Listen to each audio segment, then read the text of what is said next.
کہہ دو کہ میں تو اپنے نقصان اور فائدے کا بھی کچھ اختیار نہیں رکھتا مگر جو اللہ چاہے۔ ہر ایک امت کے لیے موت کا ایک وقت مقرر ہے، جب وہ وقت آ جاتا ہے تو ایک گھڑی بھی دیر نہیں کر سکتے اور نہ جلدی کر سکتے ہیں۔ کہہ دو کہ بھلا دیکھو تو اگر اس کا عذاب تم پر ناگہاں آ جائے رات کو یا دن کو تو پھر گناہگار کس بات کی جلدی کرتی ہیں؟ کیا جب وہ آ واقع ہوگا تب اس پر ایمان لاؤ گے؟ اس وقت کہا جائے گا کیا اب ایمان لائے؟ اور اسی کے لیے تو تم جلدی مچایا کرتے تھے۔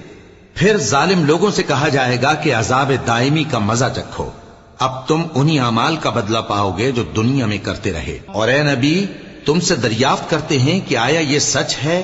کہہ دو ہاں میرے رب کی قسم یہ سچ ہے، اور تم بھاگ کر اللہ کو عاجز نہیں کر سکو گے۔ اور اگر ہر ایک نافرمان شخص کے پاس روئے زمین کی تمام چیزیں ہوں تو وہ عذاب سے بچ